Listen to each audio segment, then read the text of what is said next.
buenas, ¿cómo están? ¿Cómo andan? Buen viernes para todos. Fer, Jorge, bienvenido al Pase. Gracias. Un gusto ¿Cómo tenerte acá. Franco, Jime. Oli. ¿Todo bien? Buenos días. Bueno, cada día que pasa está más claro, queda más en evidencia la naturaleza no democrática del gobierno de Milei. Y que la estrategia de ese gobierno pasa centralmente por neutralizar al Congreso de la Nación. Esto es algo que lo viene haciendo sistemáticamente desde el primer día. Y ayer hay que decir que en ese sentido, y en una semana complicada para Milei, se anotó un triunfo, porque en la definición de cómo se va a tratar la ley ómnibus, que es la ley con la cual él pretende darse además prácticamente la suma del poder público por todo su mandato, logró imponer su estrategia.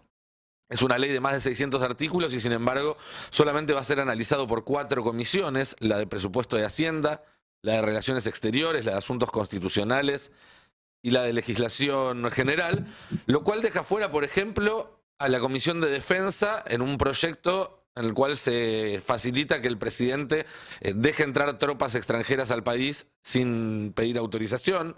Se deja fuera a la Comisión de Previsión Social cuando se elimina la movilidad jubilatoria, o a la Comisión de Educación cuando el proyecto incluye que los chicos puedan dejar de ir a la escuela a los 9 años de edad. Y así podría seguir durante muchos minutos, porque es tan amplio el proyecto que debería pasar por lo menos por una docena de comisiones. Y no va a ser así. Milei lo avisó en la campaña. Él no cree en la democracia y viene a destruir al Estado por dentro. Y obviamente el Poder Legislativo es el primer paso que está dando en ese sentido. Primero le dio la espalda al momento de asumir, después sacó un DNU arrogándose sus funciones, después mandó el proyecto de ley donde pide que le deleguen la tarea legislativa durante todo el mandato y ahora desnaturaliza el funcionamiento del Congreso. ¿Les parece casualidad, por ejemplo, que hayan elegido para encabezar 2 comisiones claves a José Luis Espert y a Fernando Iglesias? Si vos sos una fuerza en minoría y necesitas armar consensos, ¿ponés a presidir comisiones a 2 energúmenos que solo saben armar escándalo? ¿O lo que querés es justamente el escándalo para desprestigiar y poner trabas en la labor legislativa? Es una especie de terrorismo legislativo que hasta ahora, hay que decir, el propio Congreso, porque acá no es una agresión sobre una fuerza política, sino sobre todo un poder del Estado, no ha sabido contrarrestar. Los diputados oficialistas y los macristas, que ya son más convencidos que los propios de La Libertad Avanza, ya demostraron que son meros apéndices del Poder Ejecutivo y que se limitan a acompañar proyectos terciarizados en bufetes de la City sin haberlos siquiera leído. Después están los radicales, los lilitos, los del bloque de Pichetto, que dan entrevistas y sacan tweets hablando de autoritarismo, diciendo que el DNU está mal, que la delegación de poderes está mal, pero después levantan la mano en estas maniobras que horadan la autoridad que les confirió el pueblo argentino para elegirlos. Hay que preguntarse en todo caso a qué se debe ese doble discurso. ¿Es porque son demasiado gorilas como para salir en la foto con el PJ? ¿Es porque tienen miedo de lo que puedan llegar a decir de ellos en La Nación Más? ¿O será por alguna otra razón, como dio a entender el propio Milei en su mensaje de fin de año? Y por último, los peronistas. Los peronistas necesitan urgente sacarse el chip de perrito chico. Ya no es presidente Alberto Fernández y no tienen esa excusa para ser relatores de las repeticiones de sus fracasos. La política Macaya Márquez es lo que nos trajo hasta acá y no nos va a sacar de acá. Incluso, digo, era más digno llorar que te cagaron cuando enfrente tenías al presidente de la Corte Suprema de Justicia y no a Martín Menem y Victoria Villarroel. Porque oponerse no es sacar comunicados avisando que estás en contra de algo o denunciando que te hicieron trampa. Eso ya se sabe y no le importa a nadie. Oponerse es instrumentar los medios para evitar que suceda. Ese es el mandato del 44% y el camino para volver a hablarle a los que no votaron al peronismo en el último balotaje. Hay incluso diputados que quieren ser intendentes, gobernadores, hasta presidente. ¿Esto es todo lo que tienen para ofrecer? Literalmente lo mismo que el Frente de Izquierda, con la única diferencia de que ellos son 5 y el peronismo son 100. Si siguen así, van a ser menos pronto. Me parece que ahí hay que hacer una calibrada fuerte. Por suerte, de quien menos esperábamos, que es el Poder Judicial, ayer sí dio alguna noticia que nos deja un poco más aliviados respecto a ponerle un freno a lo que está intentando hacer Milei, ¿no, Franco? Así es, porque en el día de ayer la estrategia judicial del gobierno para blindar el DNU sufrió un duro revés y en dos fueros diferentes, en el fuero laboral y en el contencioso administrativo. A ver, si bien el decreto aún está vigente, hoy lo que hay es una suspensión del apartado laboral y por otro lado, en el fuero contencioso se desarmó lo que era el amparo colectivo y se habilitó la feria para que se traten diversos planteos de forma individual. Y esto es una novedad y es importante porque el objetivo que tenía el gobierno era que se nuclearan todos los reclamos que había en el contencioso administrativo en un solo juzgado, que era el de Furnari. Y desde allí poder ir administrando la situación. Bueno, esto en el día de ayer, por una decisión que tomó el juez que está de turno en la feria, en ese fuero, que es Enrique Lavilla Pico, se desarmó ese amparo. Y esto provoca que haya una multiplicidad de procesos ahora abiertos porque cada una de las presentaciones vuelve al juzgado donde se hizo. Que florezcan mil flores. Exactamente, exactamente. Constitucionalistas me ponían como ejemplo lo que pasó, por ejemplo, durante el Corralito. Digo, que se abre ese juego. Y la verdad que eso va a ser muy cuesta arriba para el gobierno a la hora de tener que defender cada uno de los planteos. Ahora, la primera noticia en materia judicial que se dio ayer vinculado a este tema surge del Foro Laboral porque la Cámara Nacional de Apelaciones del Trabajo, la sala de feria de esa Cámara, dictó una nueva cautelar a pedido de la CTA y suspendió la aplicación de la reforma laboral incluida en ese DNU. Es un fallo muy similar al que había tomado el día anterior con respecto a un planteo de la CGT. La diferencia es que en esta nueva cautelar o en esta nueva resolución donde se dicta la cautelar también se sienta posición y el fuero laboral, la Cámara Laboral dice este fuero es competente para tratar el tema. Algo que también el gobierno rechazaba. De hecho, el procurador del Tesoro, Rodolfo Barra, que es como el hacedor de la estrategia judicial de blindaje del DNU, es el que pisa fuerte en el fuero contencioso administrativo, había salido a cancherear, ¿no? Y a decir, esta decisión de la Cámara Laboral se va a dar vuelta en breve, sí. Esto tiene que correr en el fuero contencioso administrativo. Bueno, lo cierto es que quedó bastante mal Barra porque lo que pasó ayer lo golpeó su estrategia por lo menos, ¿no? Y decíamos, en el contencioso administrativo, ayer Lavilla Pico tomó esta decisión y hace que haya una multiplicidad de procesos y fundamentalmente que como decía, que cada caso siga tramitando en el juego que se presentó, por lo tanto las presentaciones de la CGT y de la CTA van a seguir en el fuero laboral. Es como un barco que tiene muchos agujeros, entonces tenés que ir tapando que no entre el agua por varios lugares a la vez. Sí, vos decías de donde menos esperamos tuvimos una buena noticia. Y la verdad que ayer leer tramos de lo que escribió la jueza, la camarista del trabajo, donde habla de cosas básicas, ¿no? Que la necesidad de defender los derechos del más débil o de los trabajadores y la defensa de los derechos humanos. Te juro que me emocionó. Yo digo, un juez escribiendo esto no lo puedo creer, ¿no? Porque estamos tan mal acostumbrados ya a la sentencia de los jueces. Y déjame aportarte algo, porque si bien la justicia nunca es un lugar donde uno espera buenas noticias, por lo general el fuero laboral suele dar buenas noticias. Fue de los pocos fallos, me acuerdo, en la época de Macri, donde la justicia fallaba en contra de lo que quería el gobierno nacional. O sea, por eso a ellos no les gusta. Por eso a ellos no les gusta, por eso trataron de hacer algunos juris. Pero lo otro que te quiero decir es que quizás esto no sorprende tanto a la dirigencia de la CGT. Por eso el paro y la movilización no estaba planteado con el DNU como eje, porque pensaban que para el 24, el día que va a haber una medida de fuerza, el DNU ya no iba a estar vigente.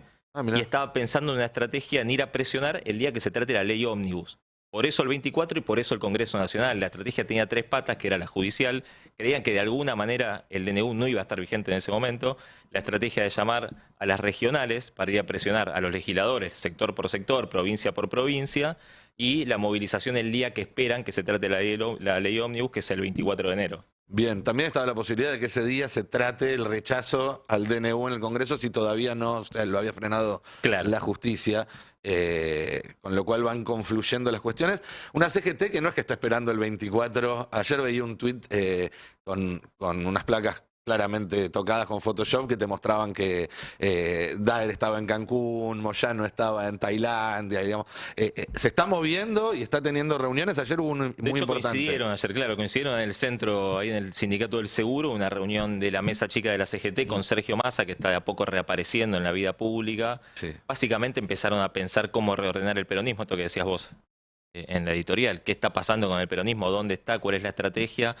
Confirmar si Massa va a ser parte de ese Sí. armado, porque en principio amagó con retirarse retirarse. o con correrse un tiempo. Dijo sí, pero no al frente. Sí, pero no voy a conducir, dijo, voy a estar donde me inviten, voy a acompañar, voy a ser parte de la reconstrucción del peronismo. Se arma una mesa con sectores territoriales, sociales, voy a estar ahí. Va a lanzar una fundación desde la Sí. que pretende promover algunas políticas públicas. Se hizo una especie de autocrítica de la campaña. No sé si viene al caso, digamos, porque no sé si lo que falló fue la campaña, pero en todo caso se hizo una autocrítica de la campaña, de la vehemencia con la que se trataron algunos temas que ahora están ocurriendo, y quedó en claro que va a estar donde la CGT le pide que esté. Sí. Probablemente sea una mesa con legisladores, intendentes, gobernadores y algunos dirigentes sociales. Sí, ahí la CGT está. Sí, Fer. No, creo que sí, coincido con que no sé si esa es la autocrítica. Para mí la campaña estuvo bien. Claro. Y Total. puso el suficiente énfasis en anunciar todo esto que iba a pasar.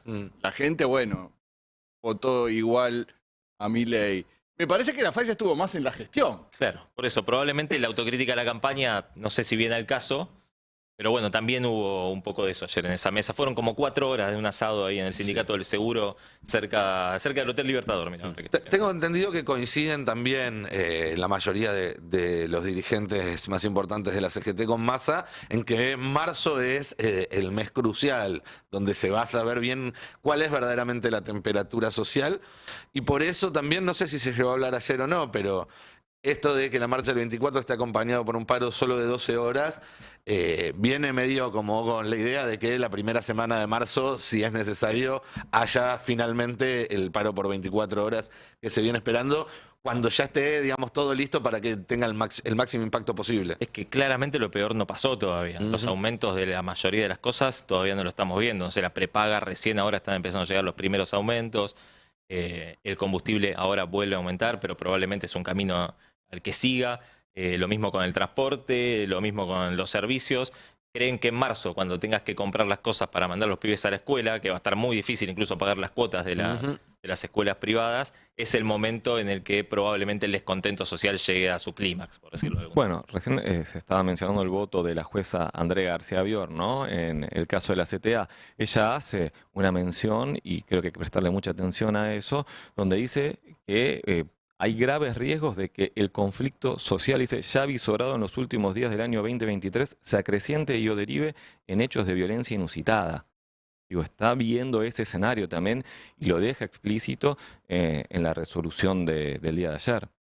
Se sumaron los sindicatos del transporte también. Sí. Eso le va a dar una contundencia visual un poquito mayor. Sí, en realidad ya estaban, Claro, hay un pero debate salen ahí. a ponerse al Claro, frente. y hay un debate de qué va a pasar con el transporte, porque la idea es movilizar 1 millón de personas. Sí.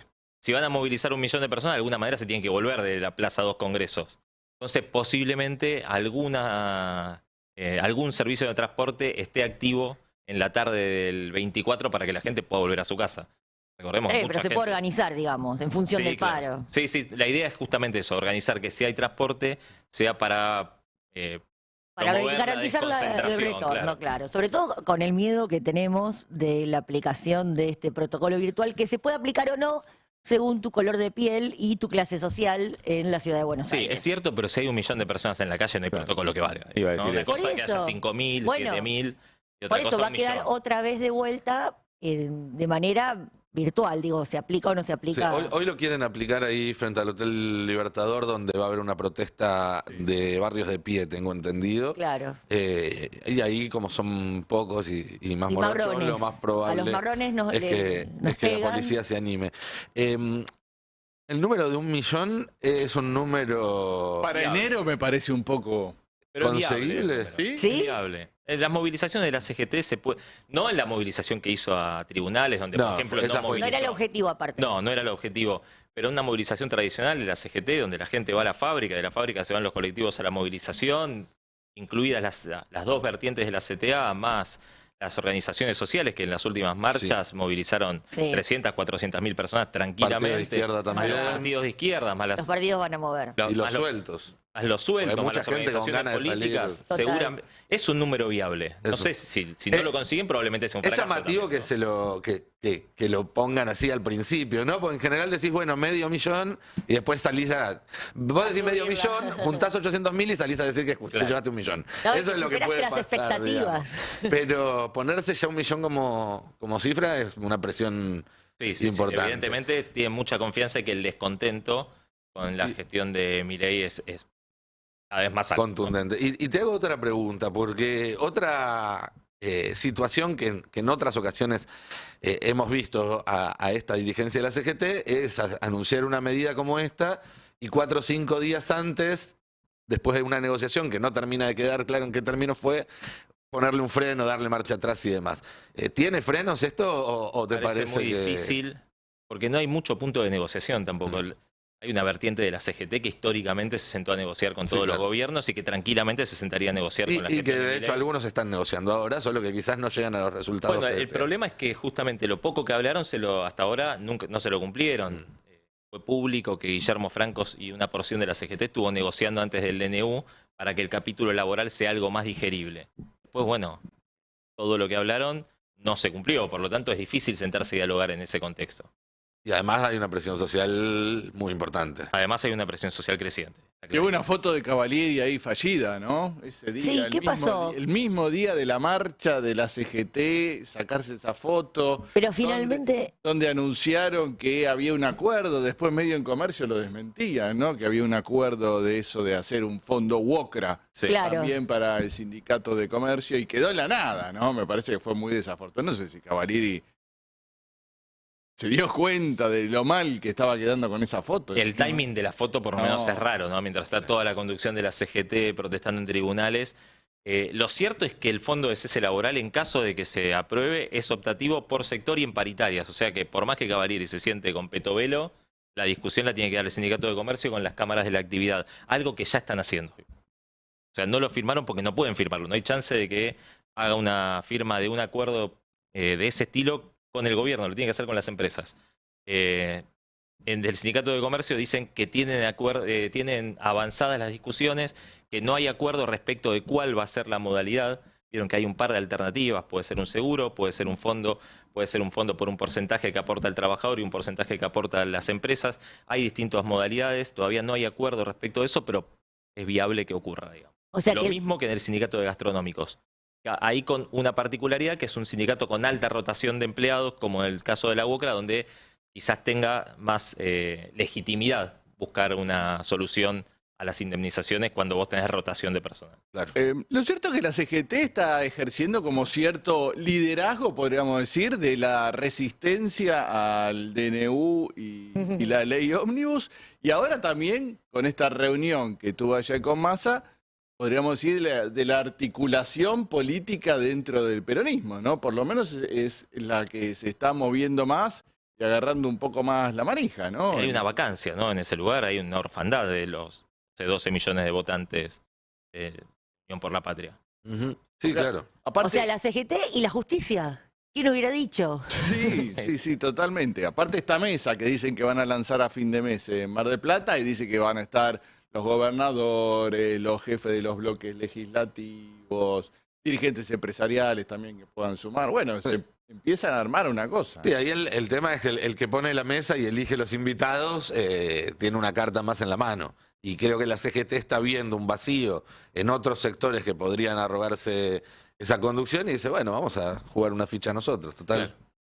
Sí, ¿Te acordás que habían lanzado un fallido partido político hace un tiempo para tener lugares en la lista? Bueno, ahora, si se quiere, con esta vacancia, es cierto que por ahí uno diría, bueno, Axel Kicillof podría ocupar el lugar, pero también tiene un problema en la provincia, o sea, tiene un montón de cosas de las que tiene que ocuparse con urgencia, ¿no? Que no le dan para armar en este momento, tan lejos de cualquier elección, empezar a articular políticamente, y me parece, bueno, ahí está. Es cierto que la temporalidad es rara porque es un gobierno que acaba de asumir, ¿no? Los liderazgos suelen construirse con un poco más de tiempo.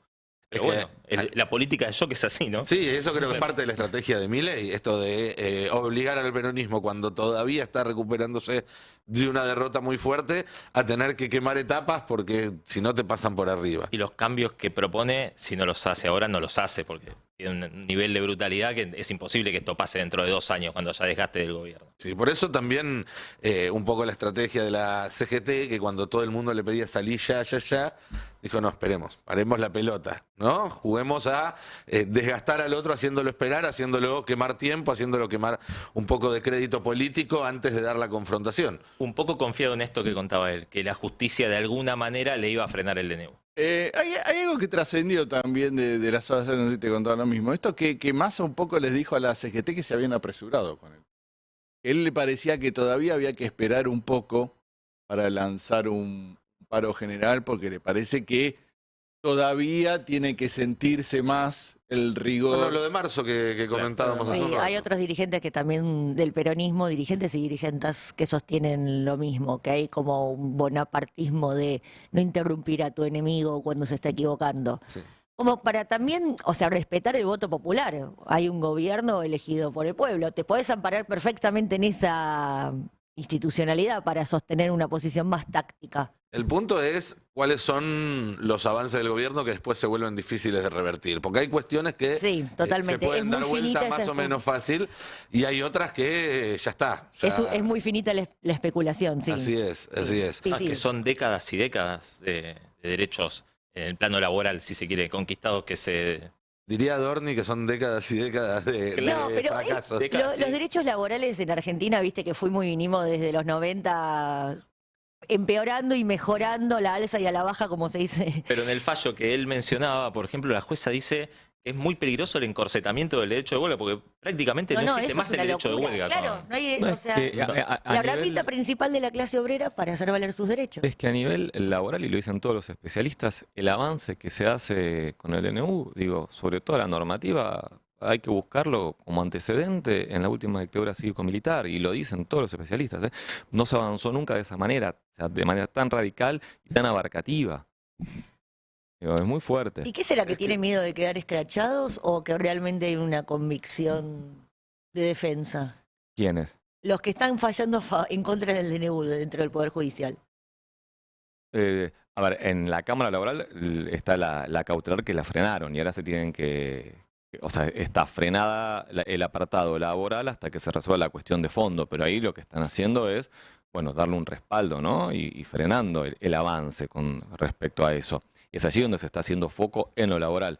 Después, en el contencioso administrativo, por ejemplo, luego de esta resolución de la Vía Pico, se le habilitó a la feria a planteos que van contra todo el DNU, no solo contra la cuestión laboral, como el planteo que hizo Jorge Rizzo o también el CELS, y sobre los que pueda haber novedades la semana próxima, me decían, con respecto a la cautelar. Eso tiene que ver más con la forma que con el fondo, ¿no? Decir, bueno, legislar por DNU sobre todo esto está mal, no está permitido, entonces nada de lo que está acá adentro vale. Exactamente, son más generales, en el fuero contencioso son las acciones contra el Estado, mientras que a la par en otros fueros se avanza en cuestiones puntuales, como lo laboral, también en el fuero civil y comercial con el tema de las prepagas, por ejemplo, y también se está pidiendo la habilitación de la feria en el contencioso administrativo por el tema de la ley de alquileres, lo están haciendo agrupaciones de inquilinos, todavía no hubo respuesta, por lo menos hasta ayer no la había con respecto a eso, pero bueno, ahí también se puede ir puntualmente contra un apartado. Digo. Entonces lo que hay es una proliferación de demandas ahora o de procesos contra algunos pasajes del DNU y también contra el DNU de manera completa. Esa es la variedad que tenemos hoy en tribunales. Bien. Mientras tanto, vamos a mirar un poco lo que pasa allá afuera, lo que pasa en la calle, que siempre nos da también pauta para entender lo que está sucediendo y no quedarnos encerrados solamente en la rosca. Ayer vimos en la tele un video muy interesante de un empresario mendocino, de un empresario de una pyme en Mendoza, es el anteúltimo de la lista, Tano, donde da cuenta de cómo el aumento de la nafta no solamente afecta porque vos vas a tener que gastar más para usar el auto, sino que es un insumo que trastoca todo lo que es la estructura productiva para las pymes, para los comercios, y eso impacta directamente en los precios. Veámoslo. ¿No? Sí, totalmente. Totalmente, y le comentaba también a ustedes porque nosotros teníamos una crisis económica, pero no teníamos una crisis de empleo. Y hemos vuelto a rifar. Yo tengo 41 años, me acuerdo claramente del año 93, 94, donde fuimos a una desocupación. De eso no se sale. Yo hoy, con estos cambios de combustible, yo ya no voy a poder afrontar los compromisos laborales que tengo. Tengo una pyme. He hecho todo el mérito que he podido hacer para laburar y hoy ya no lo vamos a poder hacer. No lo vamos a poder hacer para corregir una macroeconomía que no tiene nada que ver con el mercado interno y que nos va a dejar sin laburo, digamos. Entonces, todos sepan que lo engañaron, sepan que la casta no va a pagar nada de esto, que nunca le importó que la casta pague nada, porque lo único que le importa es solucionar la macroeconomía. Entonces, el sistema financiero me chupa un huevo y lo que tienen que hacer es dejar de joder a la gente que labura, liberar la nafta, liberar la mercadería. Es una locura si no aumentan los sueldos. Ya veníamos con los sueldos por el piso. Entonces no puede hacer eso, es un desastre, la gente tiene que despertarse, no es que porque 4 años fueron un desastre, hoy pueden hacer lo que se les cante y cagarnos la vida de nuevo. Muchas gracias, señor. Lo dejo para que siga avanzando la cola. Sí. Acá.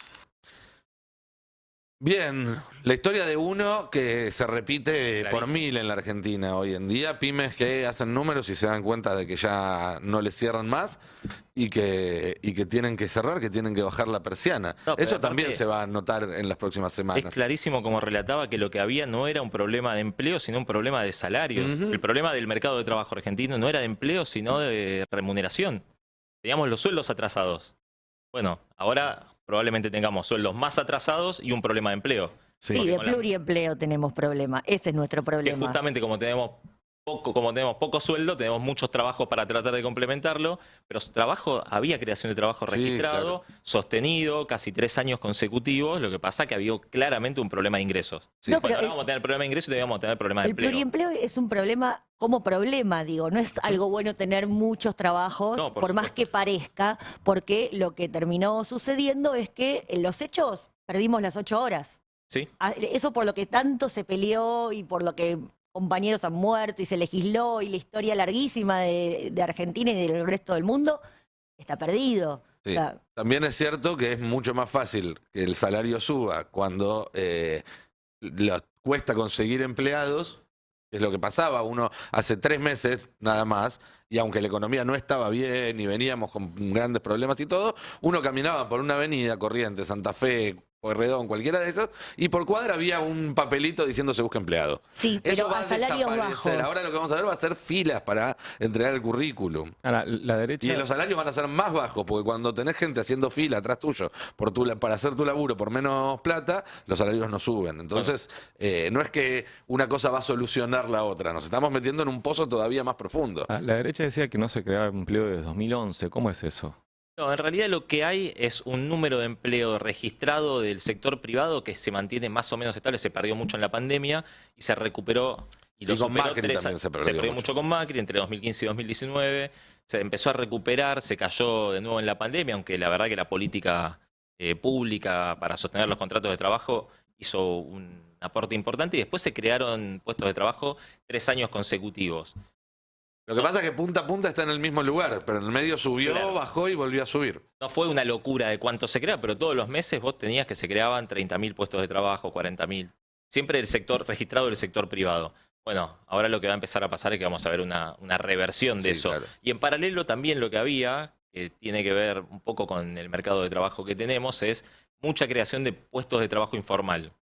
o monotributista o precario, digamos, ¿no? La changa. O monotributistas, o viste que esconde alguna relación laboral. Eso se creó mucho en los últimos años también.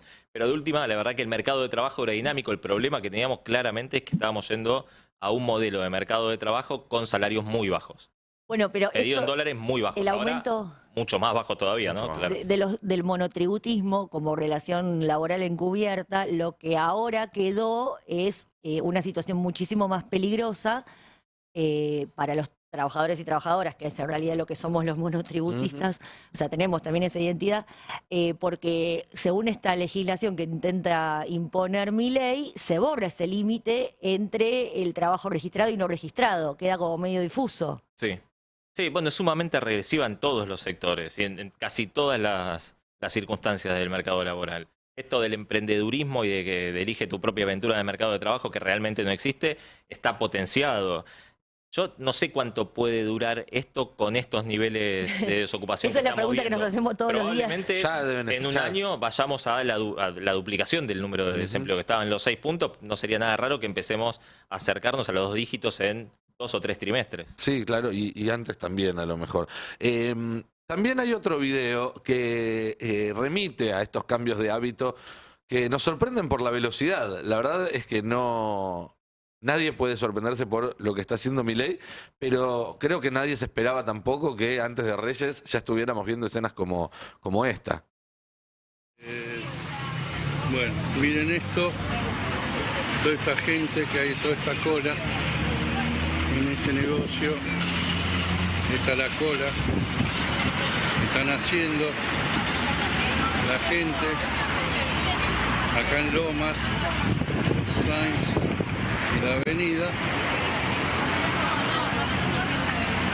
Algo increíble, vendiendo ropa. Acá este negocio de ropa y calzado, la gente viene a vender su ropa y su calzado. Acá el negocio le compra. Bueno, esto no pasaba en septiembre, cuando te decían que no se podía estar peor, que estábamos peor que en 2001, que esta era la crisis más importante de los últimos 40 años. Definitivamente no era el caso, y tampoco creo que podamos decir lo mismo ahora. Por eso es importante lo que hablábamos al principio, por eso es importante que a través de distintas instancias se articulen políticas para frenar los efectos más perniciosos de este gobierno y también para reconstruir un vínculo con la sociedad que permita representarla, porque siempre puede venir algo peor después que esto, si esto termina mal. Entonces, también me parece que ahí hay otra preocupación. Salió en varios lados en los últimos días, y yo ayer pude comprobarlo anoche finalmente, que Milei está enojadísimo con Victoria Villarroel porque está convencido de que tiene reuniones con Macri. Yo no pude chequear si las reuniones son ciertas o no. Sí pude chequear que Milei está convencido de que existen. Después he leído a periodistas que respeto mucho, como Iván Jagroski, que las confirmó las reuniones entre Villarroel y Macri, con lo cual se va configurando también ahí una escena de un proyecto, de un plan B, ¿no? De un proyecto paralelo. ¿Golpe por si esto palaciego? no funciona. O golpe palaciego, o tengamos listo un plan B por si esto se va a la mierda, ¿no? Que el límite entre una cosa y otra siempre es muy finita. Pregúntaselo a Porque Michelle Temer. te preparás para el plan B, bueno, algunas lealtades se van reacomodando. No, es llamativo como el desinterés absoluto por el capítulo ingresos, ¿no? De este plan. Sí. Que lo vuelve una cosa muy finita, y Milei hablando ayer de 15 años. Sí, Otra vez, sí. otra vez. En 15 años dos tercios les tengo una buena encima. noticia. Encima diciendo, les tengo una buena noticia. Tengo En dos 15 noticias, años, una buena y una mala. Claro. en 15 años vamos a ver una mejora de los 2 tercios. Bueno, es una cosa increíble, ¿no? Del planeta en el que está viviendo. Por eso, bueno, llama mucho la atención, pero me parece que ya empiezan a haber fisuras. Por ejemplo, lo que sucedió ayer, reapareció de nuevo Guillermo Francos en su rol de negociador, que estaba totalmente sepultado, ¿no? Había quedado muy en segundo nivel.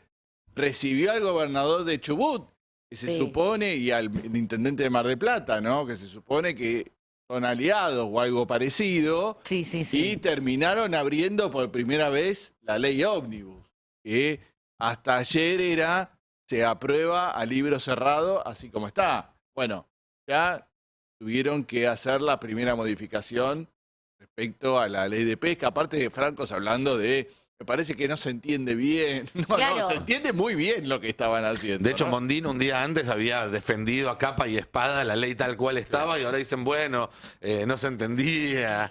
Sí, sí. No era un tema de redacción, claramente. No. No, estaba clarísimo. No, no, estaban habilitaba la rifando. depredación del mar argentino y de todos los espacios de agua, río, salado, dulce, lo que sea. Esa es su ideología, ¿no? Sí, sí, Privatizar sí, sí. el mar. Pero lo que entregamos está todo. claro es que adentro de ese mamotreto no tenemos ni idea de lo que está pasando y que definitivamente requiere una inspección mucho más profunda que la que se está haciendo. Bueno, es que también, por otro lado, ¿qué hacemos nosotros? Nos ponemos a diseccionarlo y nos ponemos a hacer pedagogía ante la sociedad sobre lo terrible que es esto, o directamente la otra opción es se rechaza en bloque porque no se puede enganchar la discusión social eje por eje, porque ahí es donde se atomiza y se divide. Está como esa discusión de esa estrategia, cuál de las dos va a primar, si el rechazo en bloque o meterse en el barro. A juzgar por lo que pasó ayer, no pareciera que el radicalismo, el PRO, Pichetto y demás estén dispuestos a rechazar en bloque. Cuando uno les hace una entrevista te dicen, no, esto es inadmisible, sacan un tuit, Es así. pero después van y levantan la mano con el oficialismo. No, y aparte están de acuerdo con las reformas. Hay un montón de algunas sí, reformas con con algunas las sí. que están muy de acuerdo, Sí, sobre, sí, sí. sobre todo con la que hablamos recién, con la laboral, están totalmente de acuerdo. Pueden tener diferencias con las industrias locales, como son estos gobernadores. Nacho Torres es del PRO, Sí. o sea, era el Se senador del se PRO. plantaron igual de todos los partidos, gobernadores. No, esto es una locura, bueno, claro. Pero fíjate que no articulan con gobernadores, los del PRO, con gobernadores de otro palo. con Bueno, los ganancias no peronistas. está en la ley ómnibus, por ejemplo, Por porque ejemplo. no pudieron coordinar eso. No, a mí me da la sensación que si los del PRO consiguen estas modificaciones que le molestan muchísimo, por ejemplo, el tema pesca, y después hay algunas puntuales, ¿no? Los productos regionales de cada lugar. Cornejo se había quejado por las retenciones al vino. Y, Claro. bueno, si le hacen esas modificaciones que está pidiendo cada uno, da la sensación que la ley sale. No sale a libro cerrado, pero sale aprobada por estos dos bloques. El tema es, Bueno. la sesión de facultades extraordinarias, ¿sale o no sale? Ellos habían dicho primero que no y ahora hace un rato que están en silencio estampa, ¿no? Mm. No veo muchos radicales saliendo. Lustó desapareció. ¿Dónde está Lustó? Desapareció. Después de esa primera Es verdad. declaración, Sí. no se lo escuchó más. Dijo, El quiero ser presidente- opositor cultural a este gobierno. dijo.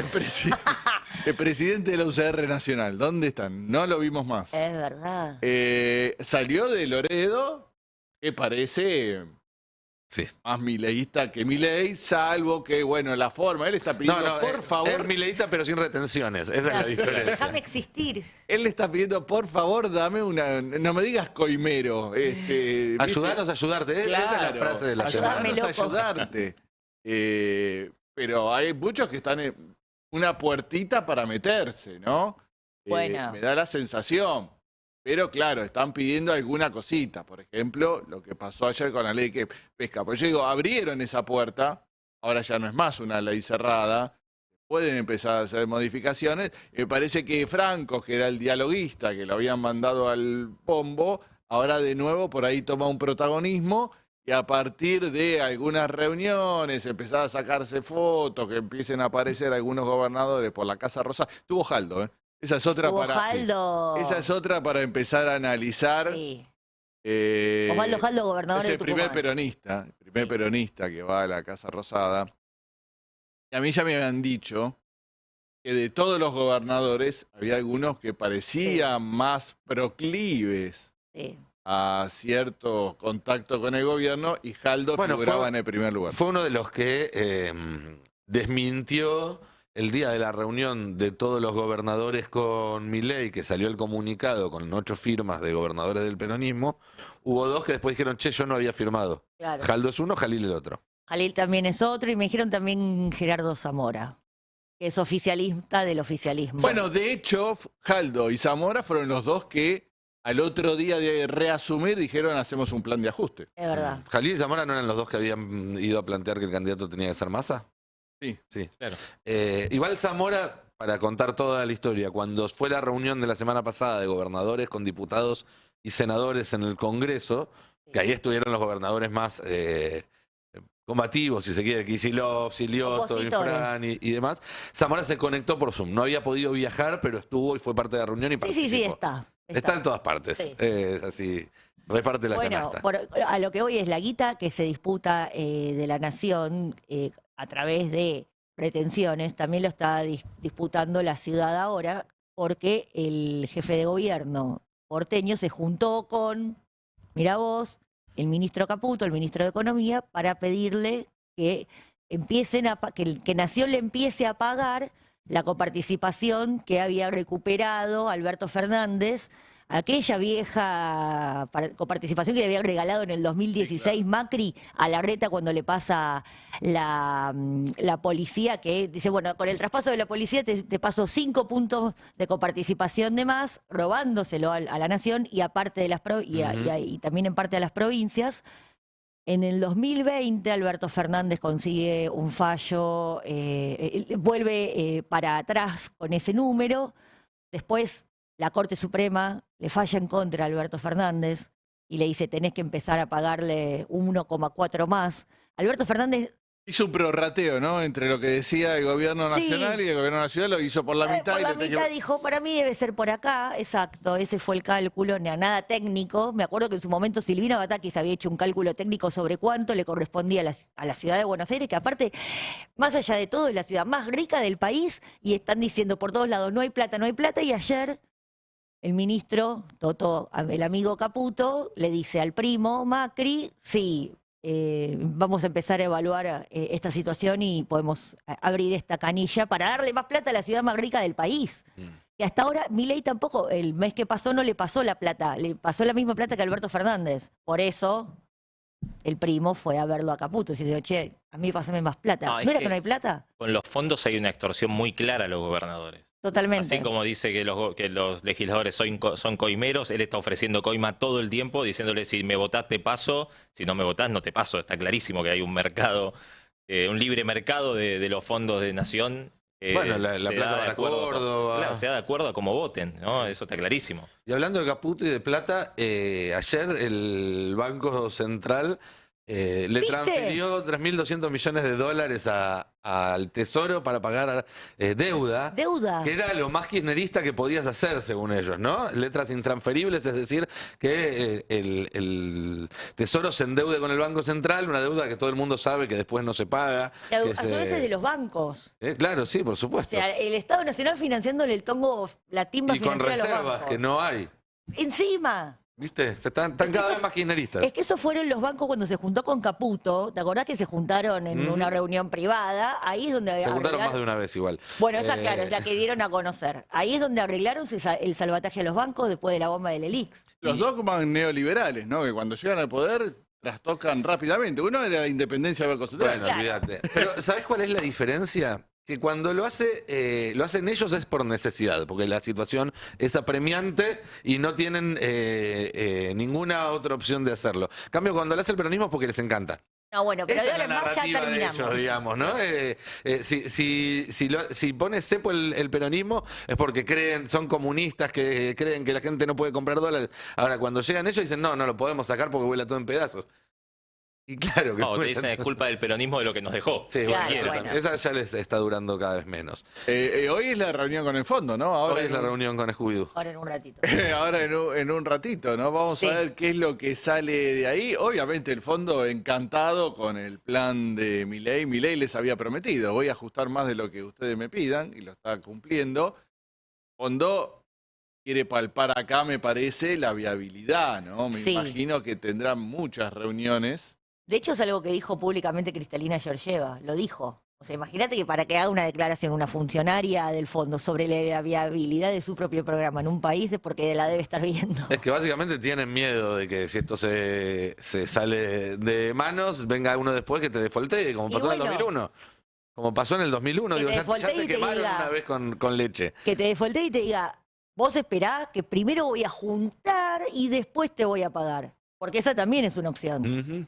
Porque, Porque además, cuando Argentina está en una situación tan crítica, a la cual ojalá no lleguemos, aunque nos estamos acercando bueno, a una velocidad alarmante, las amenazas del fondo, decir, si defolteás conmigo vas a tener tal y tal problema, dejan de tener Total. efecto porque el problema ya lo tenés. exacto. ¿Qué te van a decir? No, si defolteás conmigo no vas a tener financiamiento. Ya no hay Ya no financiamiento. lo tenemos, papu. Si defolteás conmigo se va a ir se va a devaluar al triple. Ya devaluaron al triple. Claro. Y si se devalúa 3 veces más no les importa a ellos. Entonces, Tus monstruos no me asustan. exactamente. Es como que quedás Así que por ahí inmunizado. puede pasar eso, ¿eh? Ojo.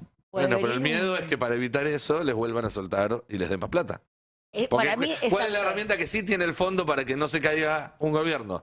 Volver a abrirles la canilla y darle más plata que después va Sí, a haber que pagar. Es verdad eso que decís vos.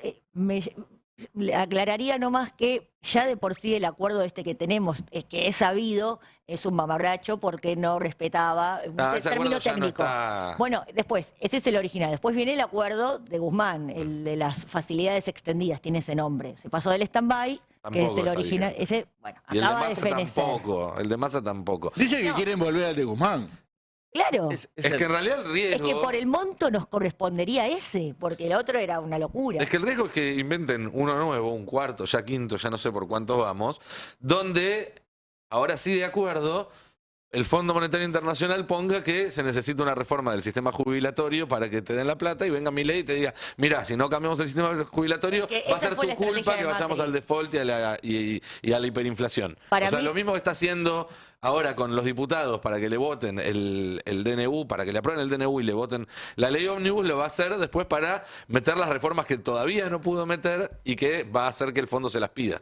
Es que para mí está la hipótesis de que Mauricio Macri, cuando quiere hacer las reformas de fondo en Argentina y no puede, va a buscar una ayuda supranacional y dice, bueno, con el fondo podemos hacer pinza. Además de que se le había patinado todo en la bomba del Elix y necesitaba tapar ese agujero, que él mismo dice la plata fue para pagarle a los bancos comerciales, le dijo Longobardi Así es. en vivo. Así es, así es. Con lo cual, la trampa a la cual nos podemos estar dirigiendo es esa en este momento. Sí, totalmente. Habría que ver que qué ya la reacción conocemos. social hay, ¿no? Y allá se empezaron a mover los dólares, ¿no? Sí. Los dólares paralelos. Se empieza a poner ahora sí.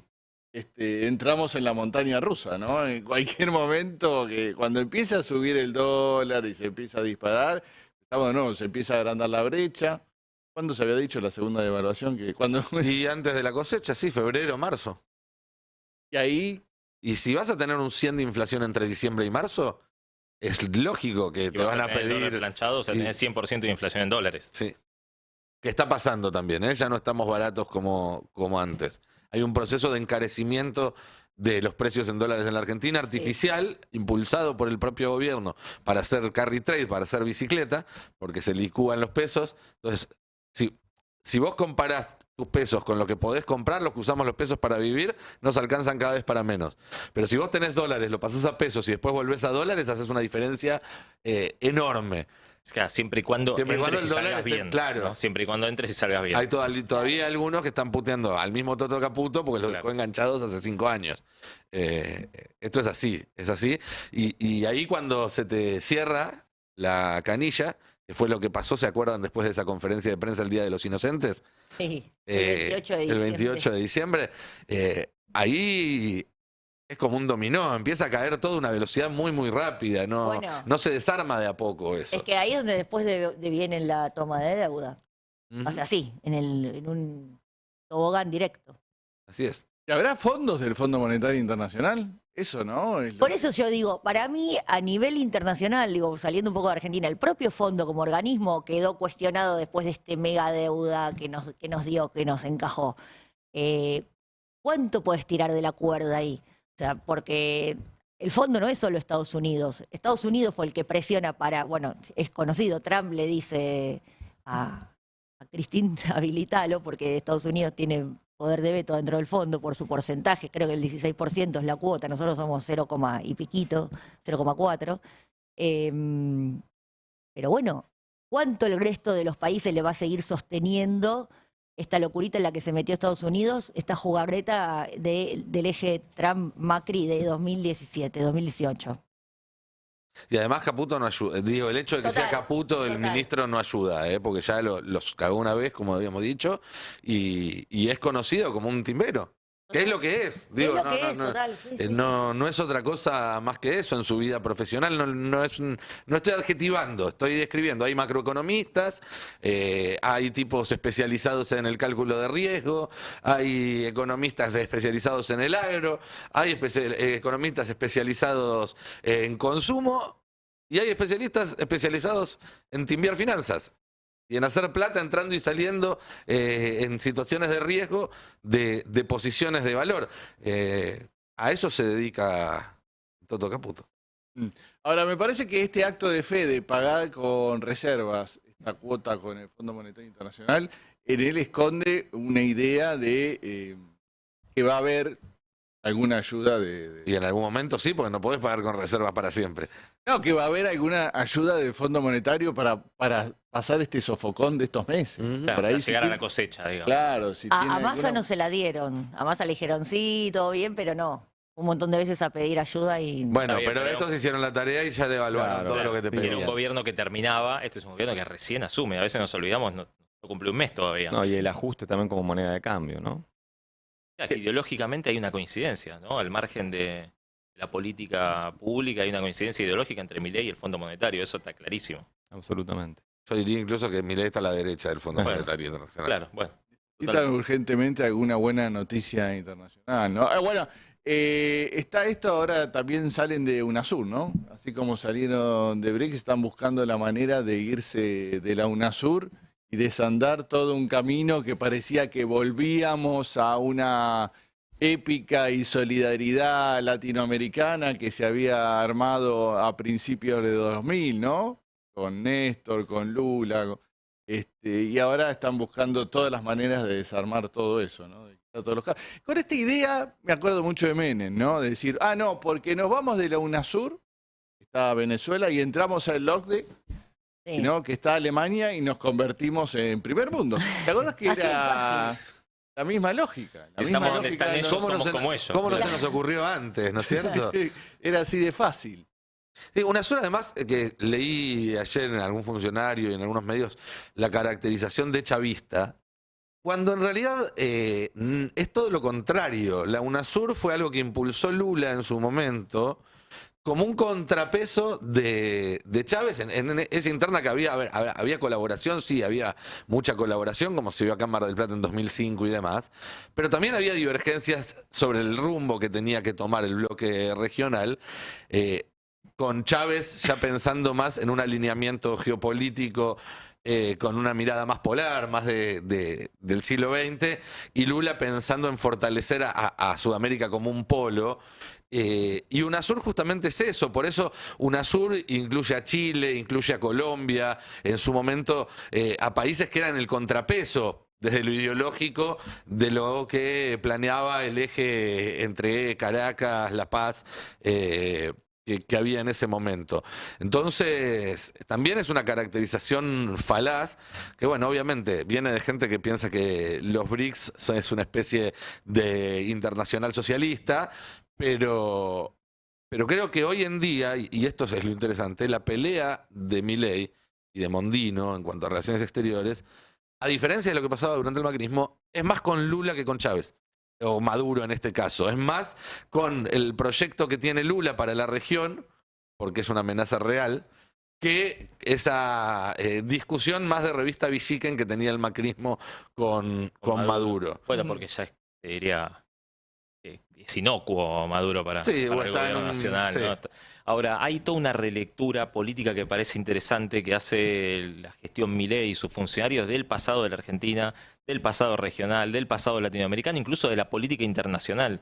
Ellos llevan la discusión a una polarización inexistente en la mayoría de los lugares y de las discusiones públicas, que le es funcional, pero que en la práctica nos está llevando a una política que probablemente nos aísle del resto de los países que podrían ser socios comerciales clave para la Argentina. Bueno, hablábamos de medidas que no tienen marcha atrás, lo de los BRICS es una. Lo de los BRICS a Argentina le significa una derrota enorme que no sé si se va a poder Por una revertir. pelea con un comunismo internacional que no existe. Imaginario. Claro. Me acuerdo cuando la crítica al kirchnerismo era que era muy ideologizado. Ahora ya hay palabras que se dejaron de usar. Ideologizado se dejó de usar. Institucionalidad se dejó de usar. Escribanía se dejó de usar. República, división de poderes se dejó de usar. Milei está sobreideologizado. Sí, es claramente el gobierno más ideologizado que ha tenido este país. Incluso en algunas cuestiones, por estar tan ideologizado, perjudica hasta los intereses empresarios. Porque la verdad que destroza todos los negocios por la sobreideologización. Lo de la pesca. Y te genera inseguridad jurídica, porque mirá que si van a venir a comprar las empresas que quieren privatizar, cuando fueron privatizadas, con un documento, con un papel de almacenero. Bueno, ahí en realidad genera dos cosas. Una es inseguridad jurídica, pero también por otro lado les baja el precio a esas empresas. Porque ¿quién va a venir a poner 100? Quizás no. ¿Quién va a venir a poner 50? Quizás no, pero si te dan IPF por 30 no mirás quién firmó el papel. Si fue el almacenero o lo que sea. Después vas al CIAD y después vas con la jueza Lorena Presca. De alguna manera terminás ganando. Entonces lo que hacen también es poner el cartelito de saldo. Por eso me parece muy pertinente la nueva canción que surgió en estos cacerolazos que se siguen produciendo, que es La patria no se vende. Es la nueva canción. O sea, realmente surgió de abajo y expresa claramente lo que está pasando arriba.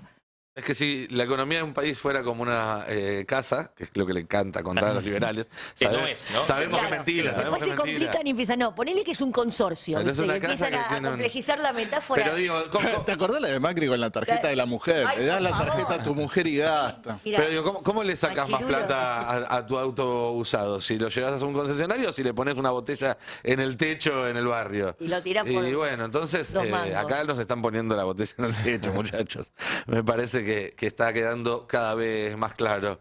Bueno, Jorge Duarte, muchísimas gracias por haber participado del pase. ¿Nos vamos a ver seguido por acá? Tal vez. Gracias por la invitación. No, por favor, bienvenido. Fer, nos vemos mañana. Nos vemos mañana. Sí. Vamos también, Jime. Y Franco, que descanse, que tengas un buen fin de semana. Nosotros nos reencontramos ahora en un par de minutos para arrancar con el programa. Hasta la 1, Navarro 2023, acá en el Tape Sin Fin. No se vayan, que tenemos un programón para compartir con ustedes esta mañana.